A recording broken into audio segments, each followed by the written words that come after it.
Hello, everybody, and welcome back to the Coffee Club podcast, episode 99. I guess we should just take a minute to reflect on that number. It's a big number.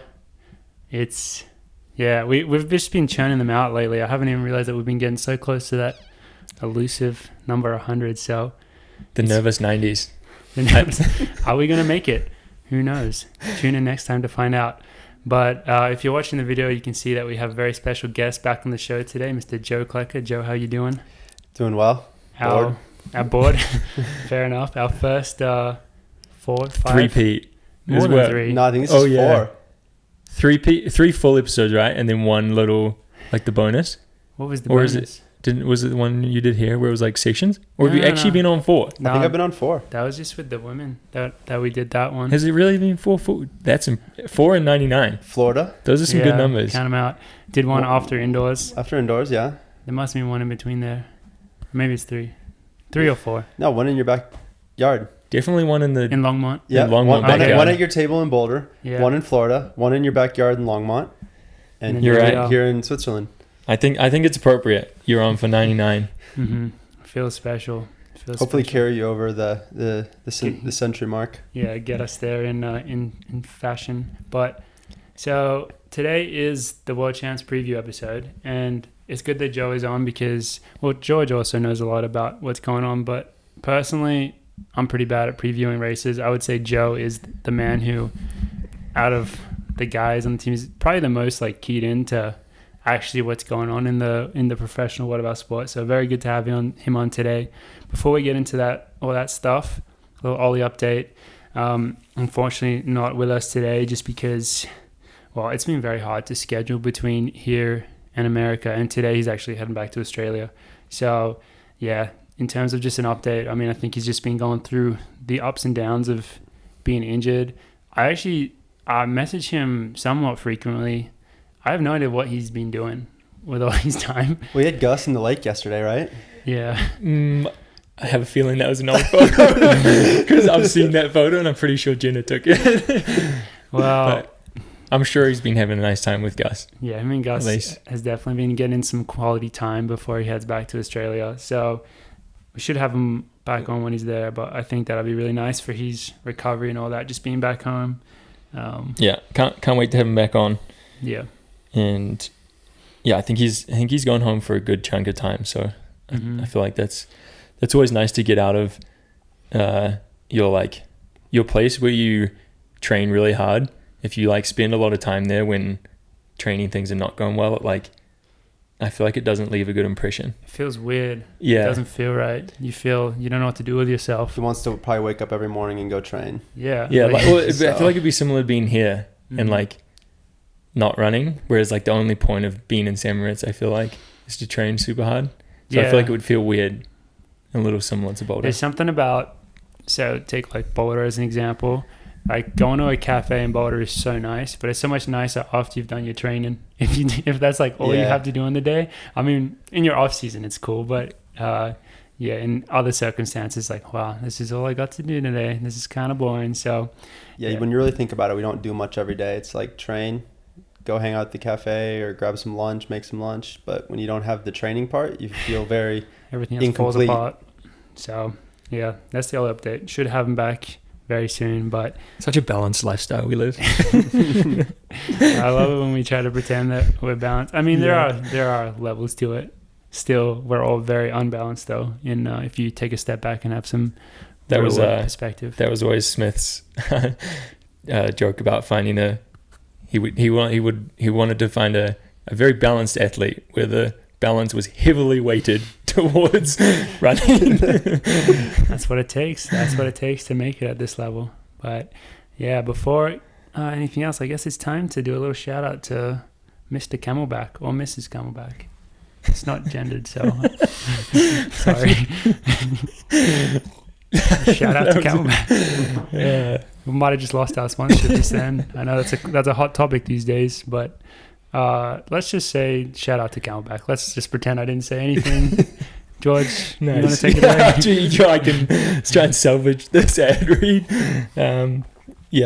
Can't wait to bring you guys another episode sponsored by Camelback. I'm excited to head back well, no, I'm psyched to head back yet, but back in Boulder and got a couple new products to try, which is one. I'm a big picnic guy, so I'm excited to try the Cooley backpack that they make. Take that for a bit of a spin, and use Coffee Club, all caps at checkout on the website. Get that 20% off. That sweet 20% off. And now working in the UK, I'm not sure how many countries it works in, but quite a lot of them. So check it out for sure. And yeah, we'll get back. We'll be using the cooler. Yeah, they have quite a few cooler type products on there. So we're gonna try to get a few of them. We have like this massive backpack, which is it's a little over the top, but I think it's perfect for when we have like a whole team like training and we need all our water's cooled. So that'd be nice when you do like long run days to use that one. But it does also have like the Camelback actual like drinky thing in it. So I'm excited to try use that. That'd be good for my one hike I do every year after the season. Yeah, it's an annual hike. The annual hike with the Camelback. So I love how they size it by number of beer cans it can fit. It'll be like the 3 sizes. It'll be like 24 cans plus ice, like 36 cans plus ice or something. Like it's very practical. Size it by that. It's very practical. It's important. Internet that measurement works anywhere. Yeah, it's just something that people understand. Yeah, imagine like gallons. Who the hell knows what? Yeah, a we don't have to work is? With the metric or the American system. People look at it, they say, "Yeah, I think between me and my 2 friends, we'll probably 24 beers sounds appropriate. Let's get that one." It's amazing. But yeah, shout out to Camelback again. With all sincerity, thank you very much for sponsoring this episode and the continued sponsorship. So give them some love and take advantage of the 20% code. Coffee Club, all caps, no space. But with that out of the way, time to get into this big old World Champs preview. I don't know, Joe and I have talked about this a bit. It's a weird sense that we have like 1 or 2 days left here in St Moritz because, I don't know, it just feels like home kind of now. And it feels... mentally, it doesn't feel like... I mean, you both raced literally this week, right? Saturday, Sunday? Yeah. Does it feel like that? Because I don't feel like we're about to do like the biggest race of the year. I don't know why. I don't know what's going on there. Yeah, I would say like being up here, it just very much feels like training. We've been here for 3 weeks now, and you're always just focused on your day-to-day, your training, your nutrition, getting your rest, and just kind of seems like one day runs into the next, and then all of a sudden, it's like, wow, I leave tomorrow and race on Sunday. So I think like once you get to Budapest, it's going to be really easy to turn that switch of like getting ready to race, but certainly up here it doesn't really feel like it, but maybe that's a good thing. You know, you don't get too stressed or think about the race too much. Definitely had a similar feeling of like realizing that like the workout this morning like was the normal pre-race one we do, but I just like wasn't really thinking about it like that. It was weird. I think you're just so removed up here.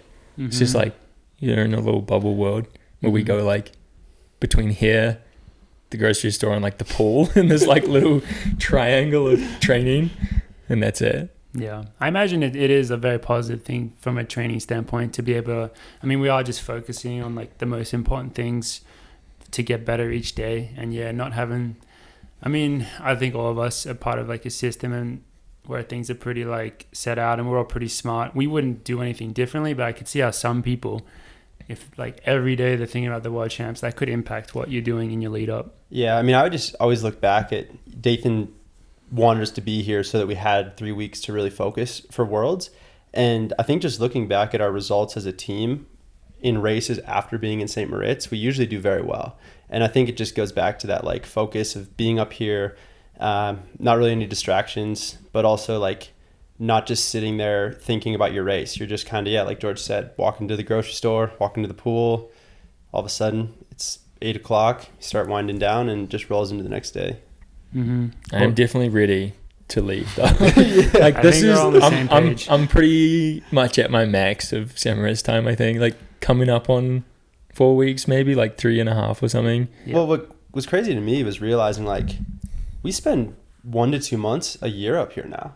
Like when are we going to get Swiss citizenship? Like, we're going to have to stop paying taxes. Actually, we don't pay taxes here, so that's fine. But it is crazy. Did you see that Jingy posted that he had done 7.5 weeks up here?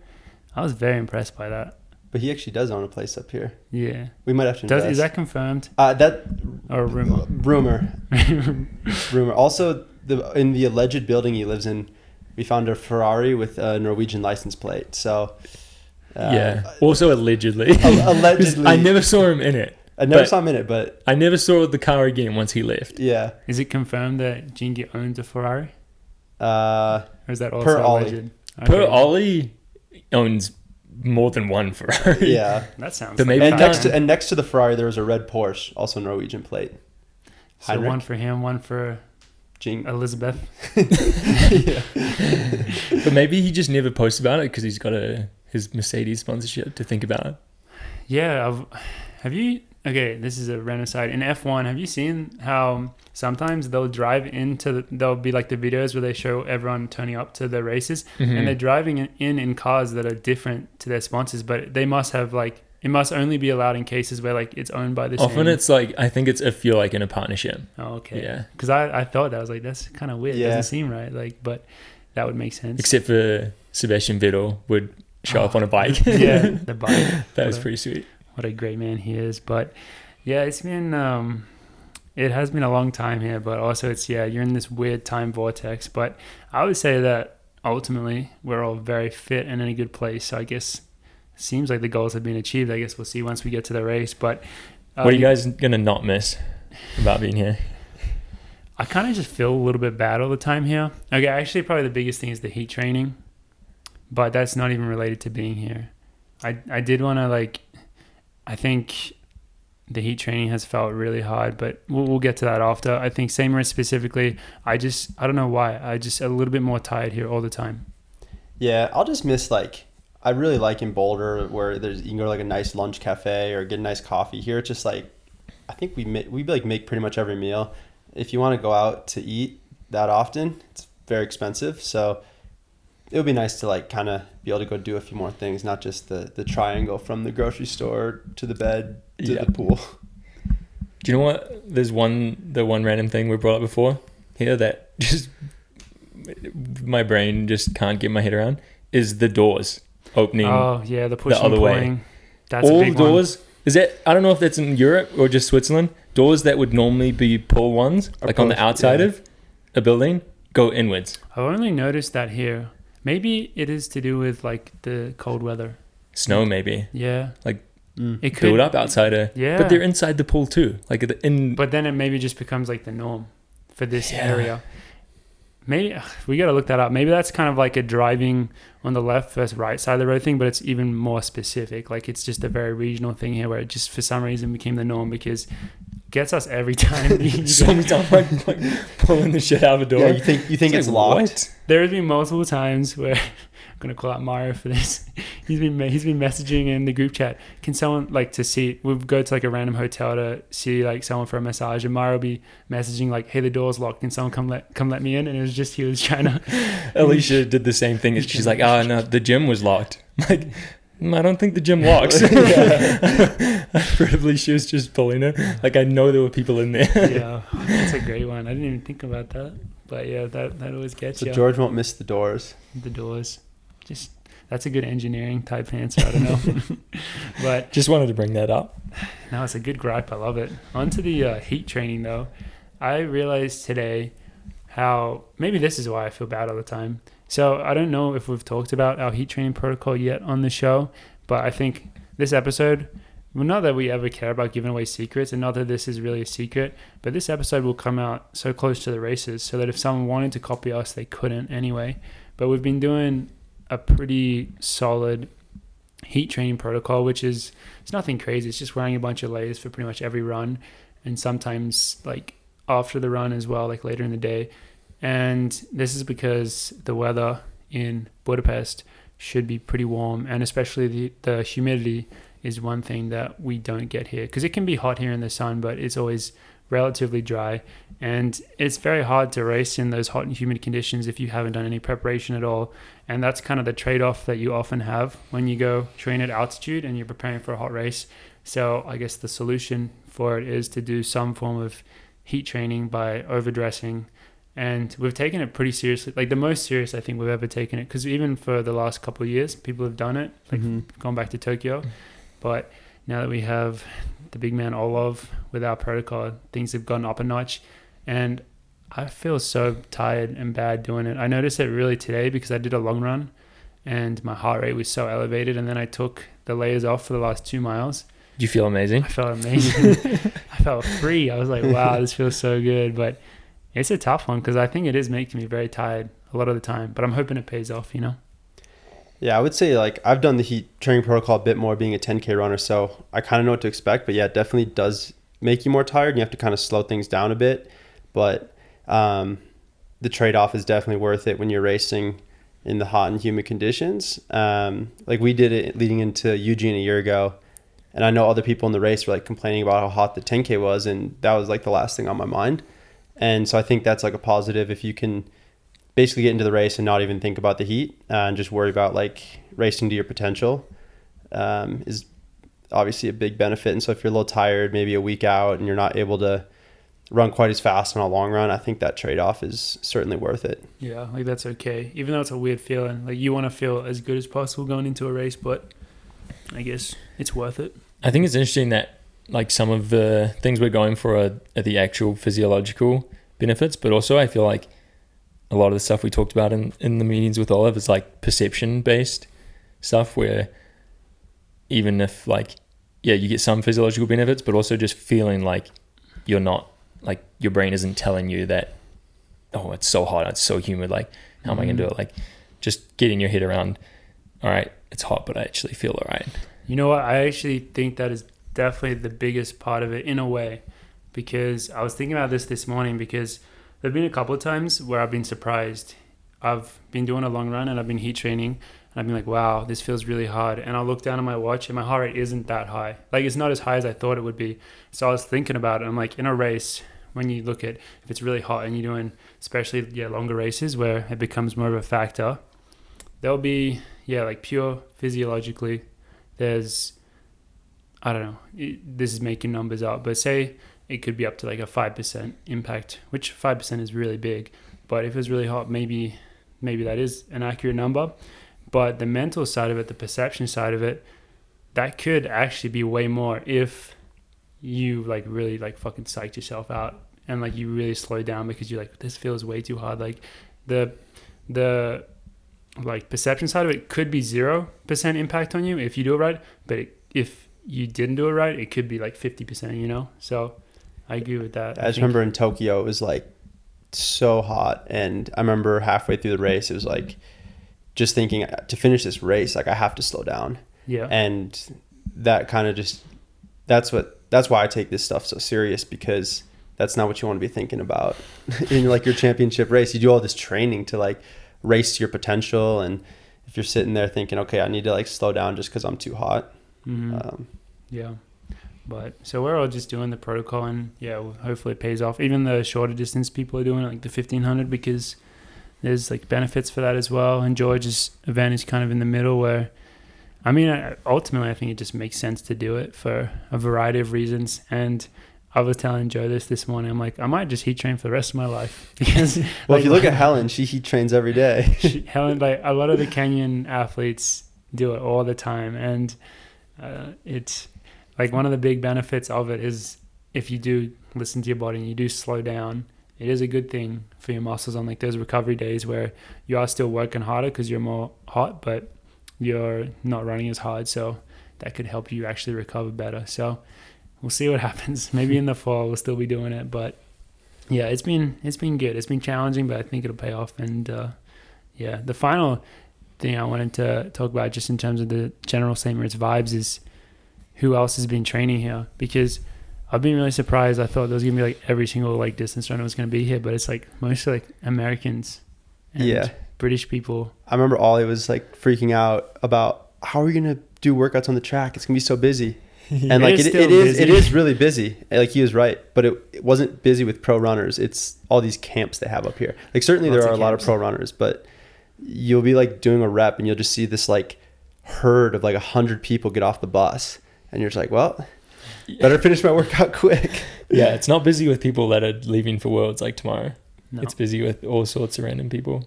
Yeah. On a lot of high schoolers, I feel like, and people on camps. Today was a tough one. The first time I tried to do some hurdles up here, not down in Chiavenna, and there were probably 100 people at the track. Yeah. And I was trying to do some hurdles in lane 3, and somehow managed to get around, but it was quite stressful because a lot of people jog around the outside too. Yeah, I'm guilty. I was almost in George's way in lane 3 today, in between strides. Oh, yeah, Klecker was one of those people. Yeah, that'll get you. Part of the riffraff. It was honestly just it was good for my hurdling, a little more chaos to dodge around. Practicing your race awareness. Made me run way too fast though. No, it is just stressful. I think it's not like we've had any big incidents, but the potential of having incidents just really keeps you alert. But when you do a workout, you often want to try and relax and not think, and so it's kind of annoying for that. But the funny thing with it is it's just like a roll of the dice, because some mornings, we normally train around 9:30, and some mornings there'll be no one there at that time, and then some mornings will be more like today where there's 100 people there, and you're like, well, just gotta make the best of this one, see what I can do. So Yeah. But yeah, I've found it so Bauman is here, the bunch of the Under Armour people are here, then who else is here? There's a lot of random Europeans, not teams, just yeah. I feel like mostly British. A lot of team, the British team. Yeah, they had some form of because some of their team, I don't know, what are they, Team UK? Are they Team Britain? Team Great Britain coaches were here, so I think they had maybe some form of a camp. Oh yeah, Canada has just a few athletes here.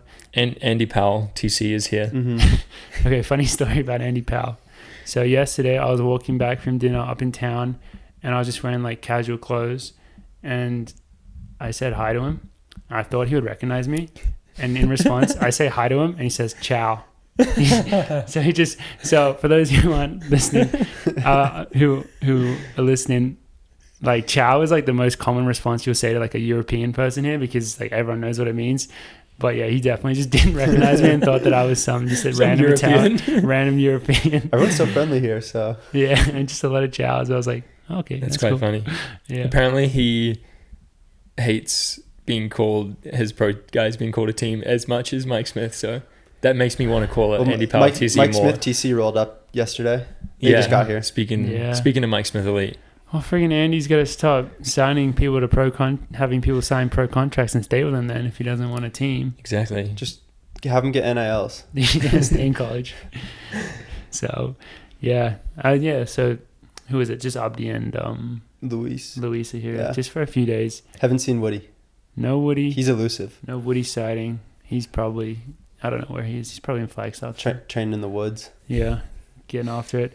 But yeah, so there are a lot of people here, but also there's not, I just assumed that every country would have their whatever you want to call it, their pre-competition training camps here for all their distance runners. I thought it was going to be super, super official, and it's a little more ragtag than that. Not in a bad way. A lot of people have actually left for their team camps that are elsewhere. Well, even freaking Jakob left here early to go down to sea level to do some, I assume, heat humid training.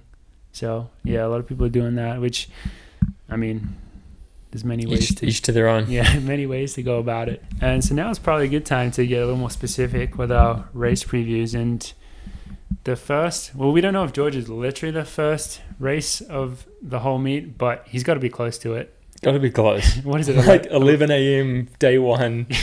Yeah, straight into it. Saturday morning, first round of the steeple. I'm kind of happy that it's early. Mm-hmm. Last year was day 7 for the 5K or something, and I was in Eugene for 10 days before it. By the time I raced, I didn't want to fucking be there anymore. That's gonna be me this year. I was so sick of Eugene. I can't wait. Yeah, had my last workout this morning. Feeling good, feeling fresh. You've been crushing workouts recently.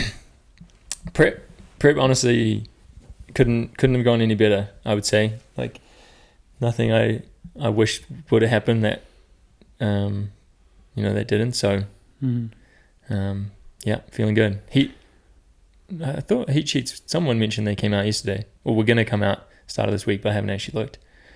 Yeah, I guess it's tough to do a very specific race preview because we don't know what the heats are, but I think this year I guess shouldn't matter. The heats really should be like their own race. Like they're not dependent on each other this year. Steeple is just doesn't matter if it goes fast. Yeah, 3 heats of 12, top 5 into the final. So yeah, the steeple the aim. is nice because it was harder to qualify because there was only 36 spots. But then once you've qualified, like the idea of like 3 heats of 12 with top 5 in each qualifying seems, I would say, less intimidating compared to, you know, some of the other ones. So yeah, I like that they're putting just 12 on the line. Like that's going to be the smallest steeple field I've ever been in.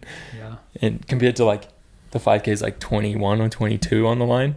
I imagine if they did that in the steeple, that would be madness. Carnage. So yeah. The 5K is one thing that's kind of weird is then I don't know if like where this is officially out there, but they then did you guys see that they put extra people in to some of the events? Like more than the quota? Yeah.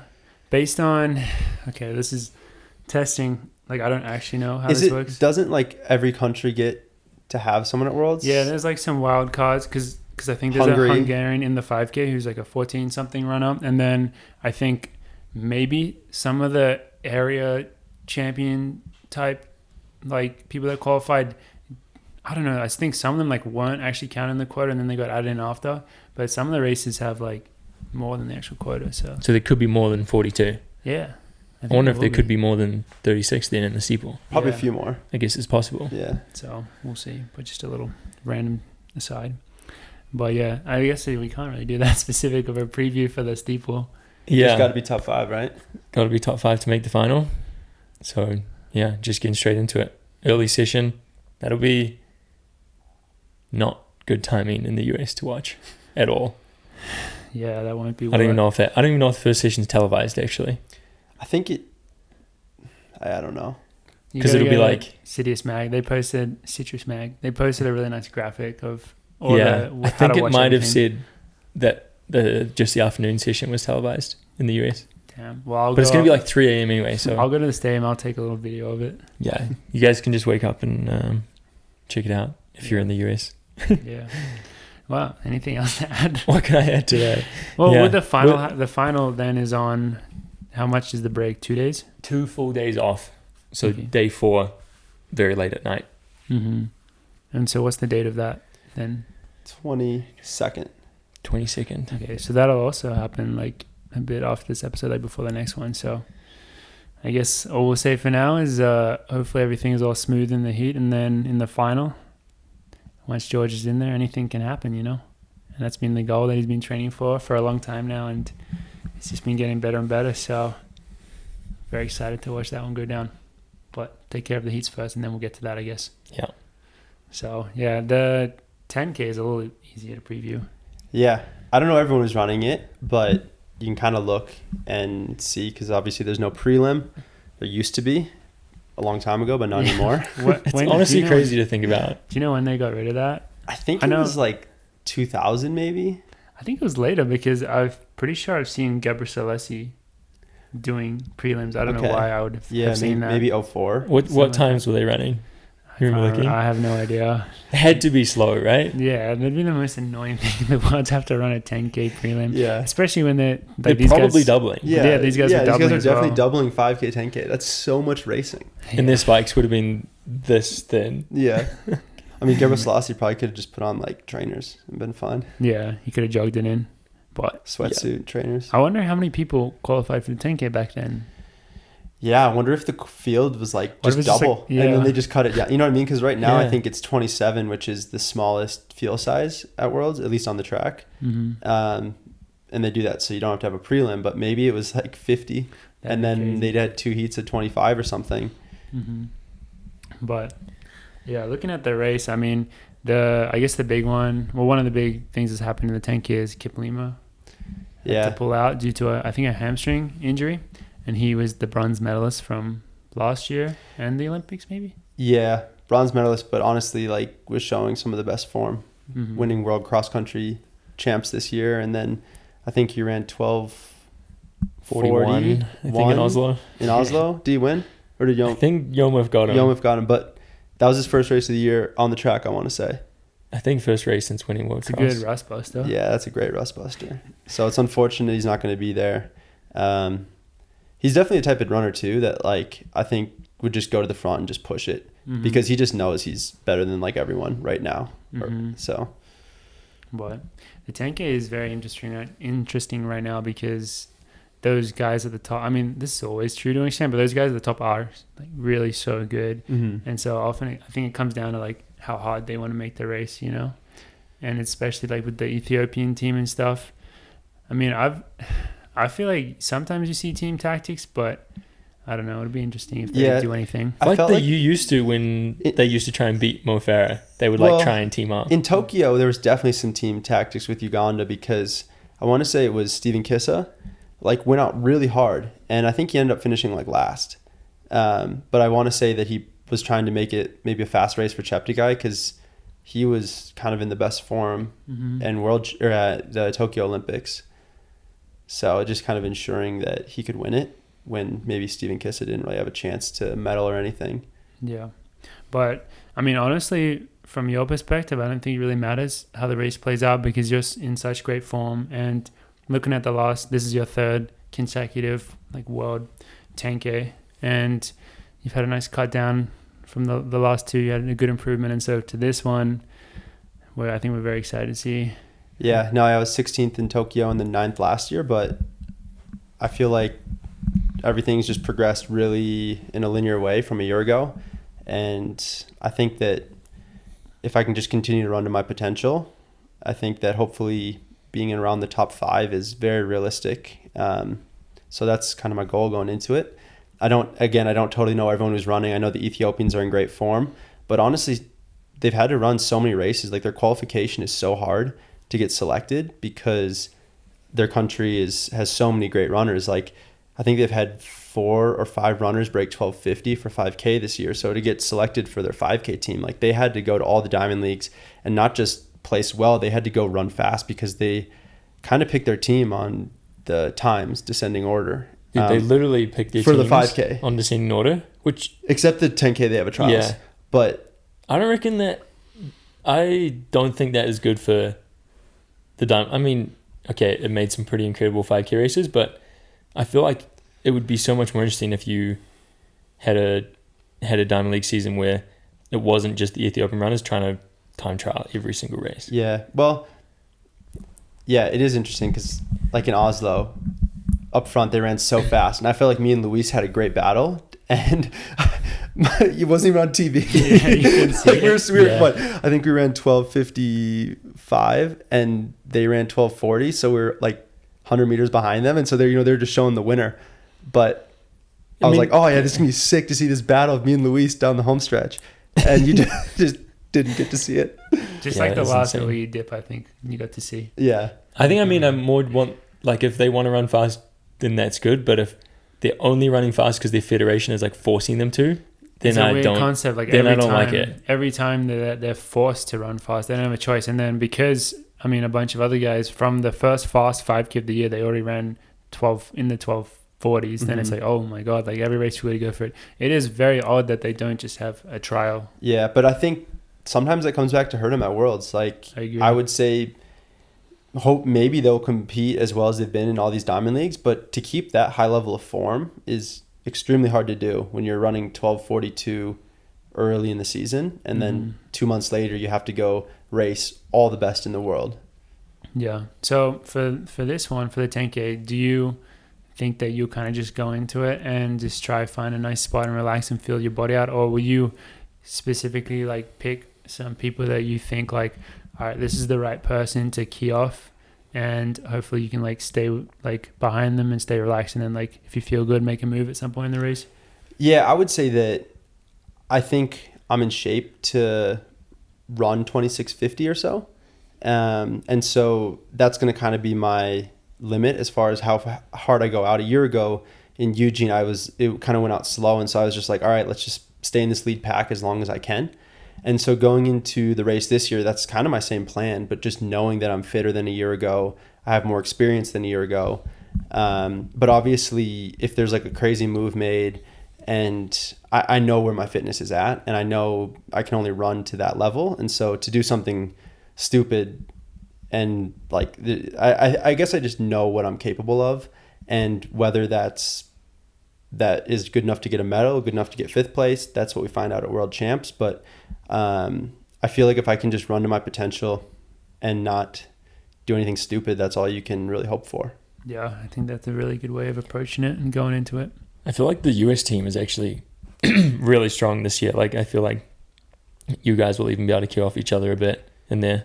Yeah. No, I mean, we were strong a year ago, and like Grant's not there this year, but like Woody has shown he's just better than a year ago. I guess Woody wasn't on the 10K last year.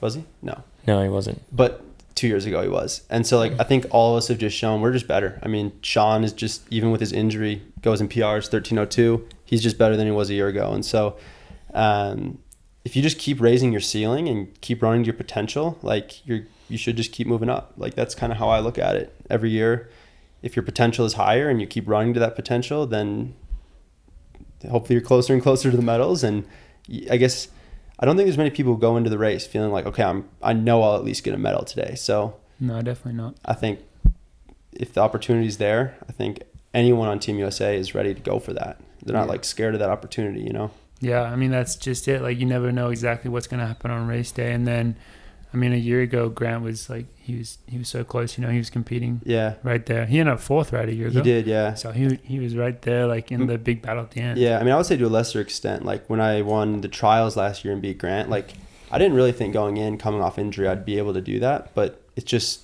when that opportunity presents itself and you take advantage of it, that's kind of what you would hope for. But it being a medal at Worlds, like that's all you could ask for. Mm-hmm. Mm-hmm. So when is the 10K? Sunday at 6:25 in Budapest, p.m. That's day 2? Day 2. Day 2. It's right before the men's 100-meter final, so it'll be on national television. That's why those tickets were so expensive to buy. Cinta was like looking at buying tickets for her friend, and I think that's the same night as her semis. Mm-hmm. And her friend only had bought tickets to the heats. And she's like, there's no freaking seats. There's no seats available. My family, my dad's going to be there, my 2 brothers, and they're looking at tickets. And on the seat map, it was like just the very top rows of the stadium. And they're fine with that because they like seeing like the whole track and everything. But obviously everyone just wants to be on that home stretch to watch the 100-meter final. And the 10K finish. And the 10K finish. Don't forget that. That is crazy. The 100 final was day 2. It's always like that. It's always like that where the meet has this crazy like up front, and then it's like a bell curve kind of where it's like the first couple of days and then the back. I guess it makes sense because it's a weekend to start and then like days in the middle and then a weekend to finish. Yeah. No, that makes complete sense. Yeah. Someone's thought about this stuff. Yeah, every day for us is just a Saturday. So. Yeah. For like regular people, maybe that makes sense. But it's nice for me that they put it before the 100-meter because I could definitely see a lot of people. Maybe people will just roll in after the 10K that night, but probably not. They'll probably be there for the whole session. They'll be finding their seats. They'll be finding their seats, and hopefully they're really into the race. Yeah, I reckon they will be. Do you have thought about this? Like the stadium, I'm not sure the capacity is, but like a lot of the nights are pretty. They're not sold out, but they're pretty well. Like the tickets are sold pretty well, I think. Do you think that it's a lot of like Hungarian people? I mean, on the weekends it probably is, I guess. Or do you think it's a lot of people flying in, just a lot of parents in the stands? I think it's a lot of just Europeans. It's relatively easy to get to. I mean, I was like really surprised when we had like a massage physio come in from Ireland, and like he just like nonchalant was like, yeah, like me and my wife are gonna go for a few days to watch the World Champs. Like you wouldn't really get that in the US. Just like a therapist being like, oh yeah, I'm just gonna like go watch the Milrose games. Yeah, a couple nights in Budapest. Yeah, exactly. Easy. And so I think it's just super accessible to like a lot of moderate level track fans in Europe. Mm-hmm. I think like just European cities are that much more accessible that you can just take like an hour probably flight from almost anywhere in Europe. Mm-hmm. Yeah. And get there. I think it's 35,000. And the tickets are not like sure, if you want to sit right on the finish line, it's very expensive, but I think you could like get into most sessions for probably less than $20. Definitely less than $20 because even the ones that were during the 100-meter final, I think the ones high up that were still less than $20 when you converted the currency. So it is very reasonable, super accessible. And and travel. I think travel in Europe is pretty cheap compared to America. Maybe it's probably gotten a lot more expensive, but and the cities are not. I mean, Budapest. I don't think it's the cheapest city, but it's definitely not the most expensive city to stay in. So it does make a lot of sense for them to host an event like this. Yeah, let's have someone run the numbers. What it would be to go to a weekend in Eugene World Champs and then a weekend in Budapest world Yeah. champs.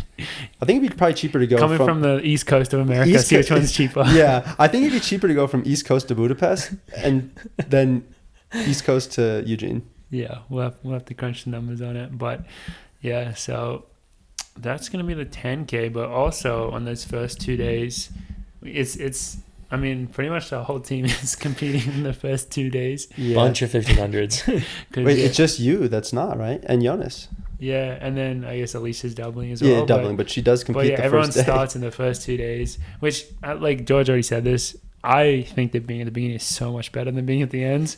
I agree. There's a big sense of fatigue for everyone involved, like from like, I don't know, just the people that's like a lot of the people that work and stuff. Mhm. By the end, like they're very fatigued and people just stop caring as much, especially when you're in the hotel and people are like done competing. The vibe is just so different. Yeah. It's like, you get a bit jealous. You're like, damn, I wish I was already done. So Mhm. very jealous that these guys are at the beginning. I'm all the way at the end. At least you're up in St Moritz a few more days though, so Yeah, but I am going early. I'm going in the day before the meet starts to see, Yeah. because our guy Jason will be True. there as well. So I'll be there for a bit, but I think I'll manage. I'll be okay. It'll be nice to be with the Australian team for a bit longer. I think that's always pretty fun. But yeah, so we have 1500 starting across those first 2 days, like heats. I think the men's and women's are both on day one heats. Yeah, so, but I think yeah. Cinta's in the morning session with me Mhm. and Mario and Yared are in the evening session before Alicia, I think. Okay, and then so both their semis are the next day as well. Then Yeah. Mhm. yeah, there's no All break. evening session, I think. So Yeah, that's all with Yard's a little bit before me because I think I'm towards the end of the meet and he's towards the beginning. That's actually a good that's day to go day. to. 1500 semis, 10K final, and 100 final.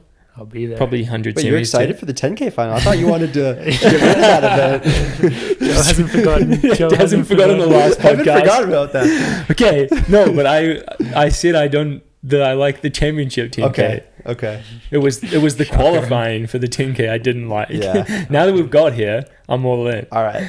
That's acceptable. But yeah, so that's Mario and Yared in the men's, and then Cinta in the women's for the 1500s across those first 2 days, and then also Alicia. So her 10K is day one.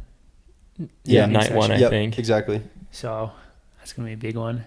And Alicia is in absolutely amazing form.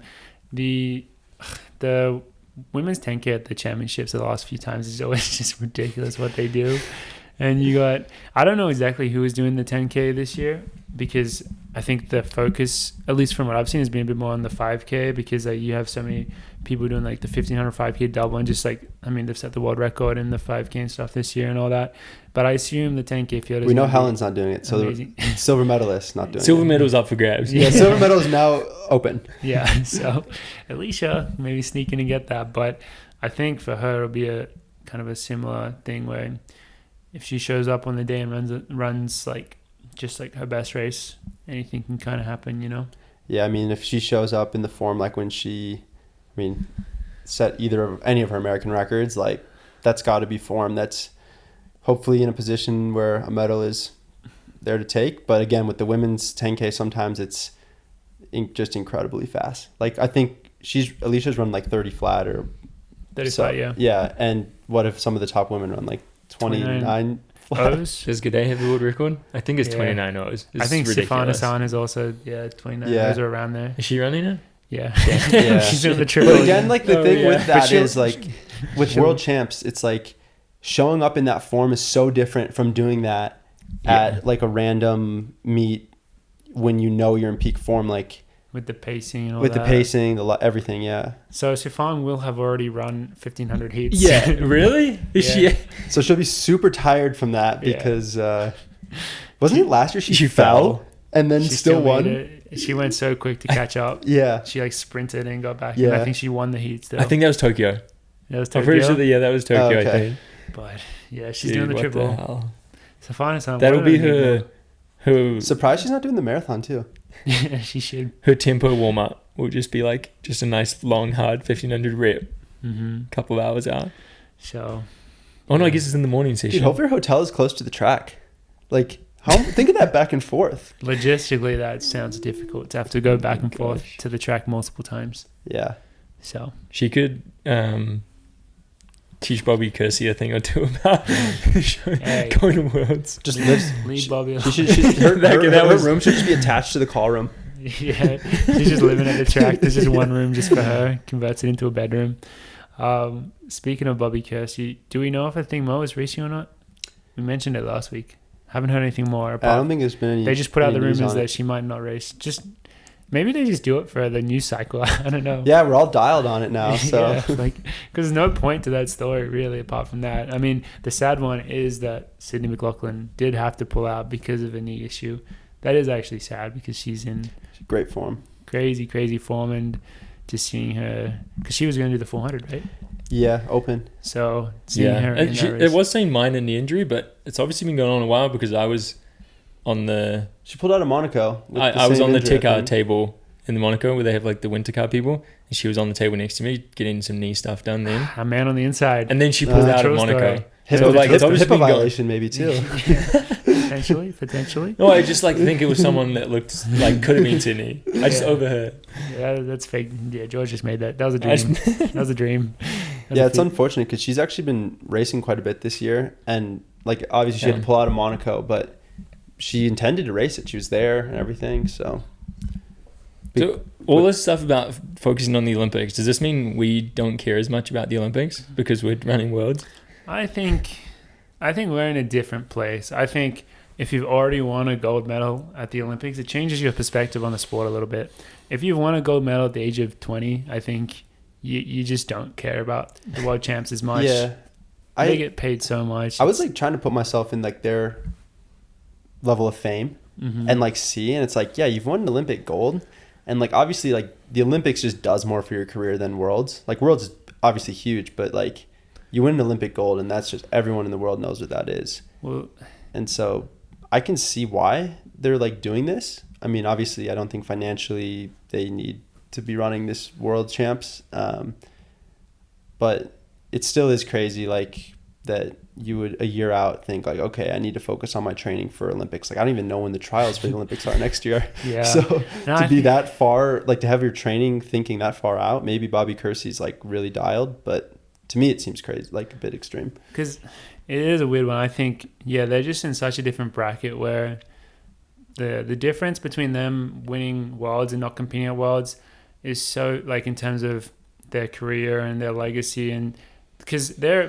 these athletes are like approaching or maybe already at like celebrity level in America. And if you think about celebrity level in America, not competing at the world champs doesn't really make a difference. Even if they go compete and win a gold, it doesn't even, like, that might not even be a news story for them. Yeah. But the difference between them not winning the gold at the Olympics compared to winning the gold, that's like such like say they went and won a gold this year at Worlds, and then maybe somehow this knee injury Sydney has isn't like all the way resolved and she isn't able to run Olympics next year, then that does hurt like her legacy. Yeah, I would say. And I think we're just really dialed in, like, every year trying to improve and get better, because I know a lot of people in Australia where, and this is almost looking at it from the other end of the spectrum, where I know a lot of people who are good athletes but they work full-time jobs. They'll really make a push just for the Olympic years. Like world champs obviously would still be like amazing, but these people, they really prioritize the Olympics. So I've seen it happen from that perspective more, because these people are more, they're taking time off work. Yeah, they can't be that dialed in every year. So I've seen people have more of that priority list compared to us, where we're just always going for it. Yeah, I would say for us, like, we don't really approach this year different than an Olympic year. Like, not really. We're just trying to get better every year. I mean, definitely, like, missing out on the Olympics would hurt a lot more than missing out on Worlds, but that doesn't change anything we do in preparation. Agreed. Guess we're just not the best. Well, guess we just don't have a gold medal mindset. Yeah. What are we doing?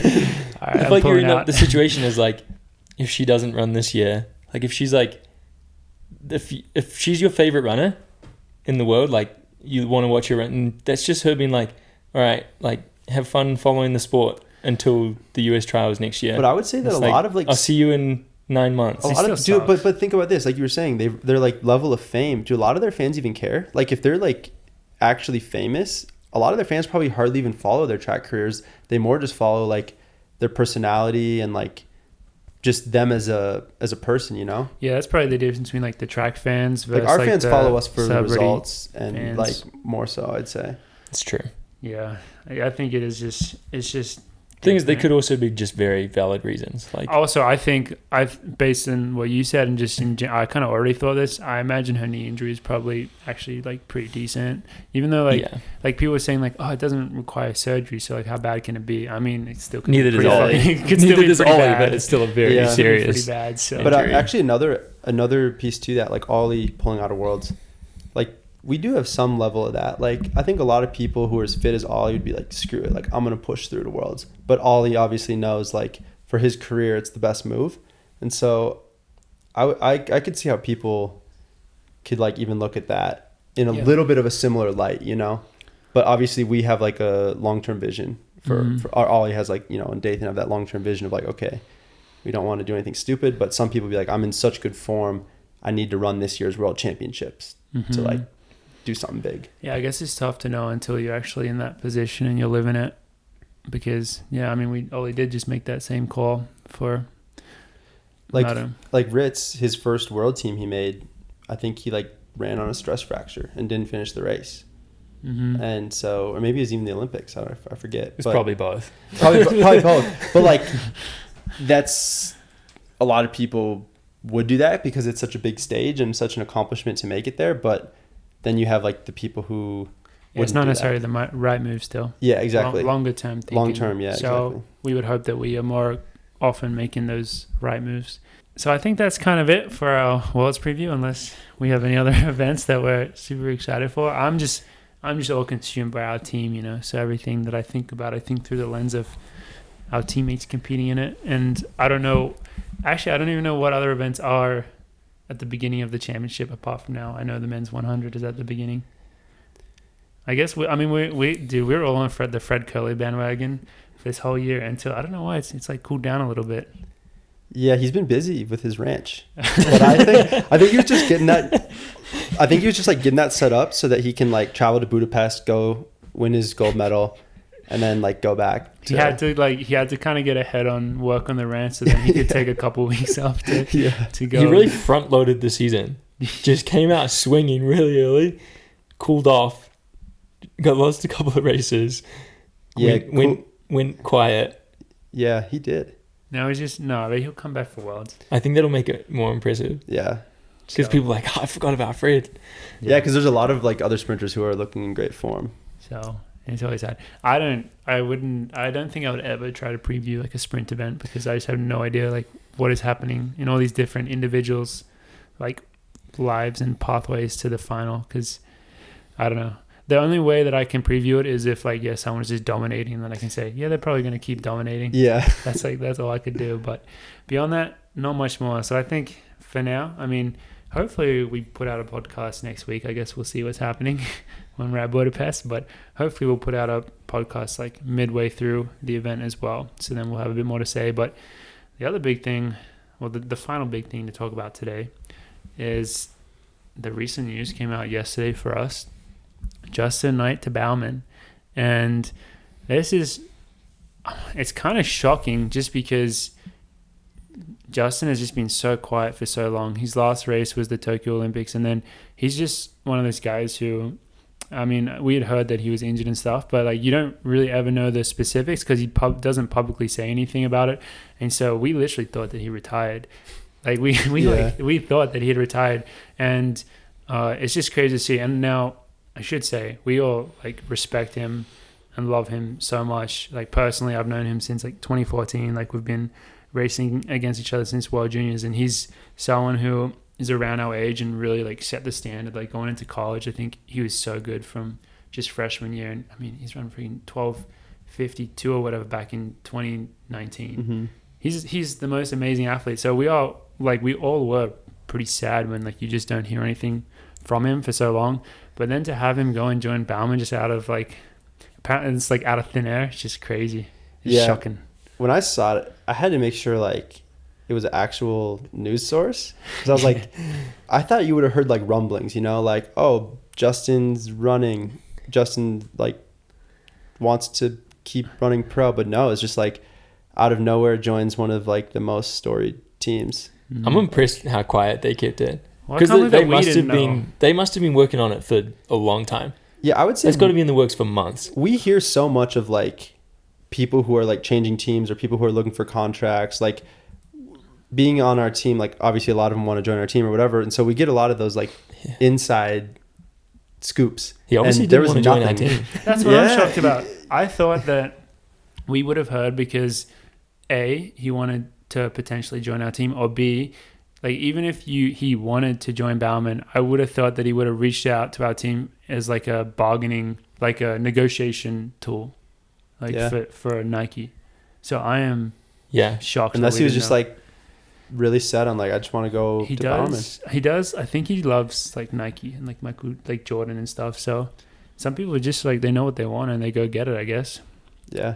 I mean, he is so amazing. So I think He's got to be one of the most talented runners in the Yeah. world, easily. I'm very interested as to how the training will go because from what I know about the way he previously trained under Coach Fox is very different to how Bauman trains. But I mean, that doesn't mean that like it's a bad thing. Maybe a change is exactly what he needed. He was under Coach Fox for a really fucking long time, since 2014. Yeah. So maybe it's just what he needed. But He gets ripped to that Reebok team for good now. well, that was the other thing why we thought that it was an impossibility, because we had heard that he's still had like years left on his contract with Reebok, him and Coach Fox. Mhm. Both we thought, but who knows what happened. Expected a nice payout, probably. Yeah, well, I read don't know. I think it was maybe Let's Run put out an article, and they both Coach Fox and Justin really did not comment on anything to do with Reebok, and so it's just kind of a mystery what happened to that team. Yeah. Well, it is a mystery, and then it's also not, because we know that like Reebok got bought by the Chinese company. True. I don't know who it was. Like I think they were previously owned by Adidas or whoever owns Adidas. And then I think we heard that like once the Reebok got sold, like the new owners just didn't really care about the team, which is pretty sad, like for things to play out like that. Like it's very out of the control of all the athletes. And It's also happened before, though, with yeah. Willis and those guys. This will just be another cycle. Yeah. There's It like a is a 15-year cycle. cycle of Reebok coming into the sport. Yeah. Well, that was actually when and they're disappearing. when I was leaving college, my coach Mark Wetmore was like told me to be very wary of like joining a team like that, like with On, because of like he's seen these companies come into the sport and then leave abruptly, and that doesn't always, like in Justin's case, you don't know what exactly happened with Reebok, but like it's not a smooth or good situation. Yeah. So Yeah, it's a very real thing. I remember when I first went to Wisconsin, one of like the old posters was in like the locker room or something, and it like I think Wisconsin was sponsored by Reebok at one point, like the track team, and I was shocked. I was like, I didn't even know like that was like a possibility that they would like do that. But yeah, it is a bit of a cycle, and yeah, I mean, I hope it worked out well for like all the athletes, like Justin and Coach Fox and all that. But It's going to be exciting to follow it now. it's Like, very exciting. yeah, see how he goes. And I think he got surgery quite recently. it's In at the June. last couple of months. Yeah, it's Was at that June. 2 months ago? Mm-hmm. So I don't know what that means really in terms of a timeline, but Yeah, I don't know what the hopefully that recovery- means his goal is next next year. season. Yeah. Yeah, we'll see him back. It'll be awesome to see him back out there. We all Yeah, if he could love him. go from Tokyo, no world champs, to Paris, that'd be pretty. That Pretty would be epic. wild. That'd be a baller move. That'd be the way to do it. It's But- the same thing we're hoping for T-Day, who's been struggling with some Achilles stuff in AZ for the last couple of years. Yeah, it's always hard to see that. Achilles wish the is tough, man. Yeah, good thing that Crazy all our stuff. Achilles are relatively intact right now. Yeah. Yeah. No one on our team has had No Achilles. one on our team has had Achilles surgery. Yeah. But no Touch one on our wood. team has had surgery, right? Not from like, I mean, Alicia had since an running. ACL, but that was like So a does- Oh basketball. yeah, like in Since I had high school. ACLs, Since had yeah. ACL too, but Okay, but this is like not this is not OAC. on- yeah. Running related Since OAC. surgeries. Carlos probably had some surgery on his teeth. Remember down in He had a Root root canal. canal. root Does canal. that I don't know count? if that counts. How many surgeries did Ritz have? Did he have surgeries? Yeah, like a million. I Oh. think. Yeah, I a think it lot. was a million. that's what scares me though. Hopefully, that's a testament to the fact that we are doing things correctly Yeah, Yeah, and taking hopefully care of our Dathan bodies. lived and learned. David had them all for us. Lived and learned. Learned being the key there. So yeah, so very excited for J Money. I think that's what people call him, to be back in the running game to see just see his name out there with something new and fresh happening. But yeah, I think that's kind of it from us. All very excited to be heading into Budapest in the next few days. Going to be a crazy time, so just bear with us. But hopefully you guys are all able to check out and watch our events and support the OAC and all that. Joe, thank you very much for coming on the show today.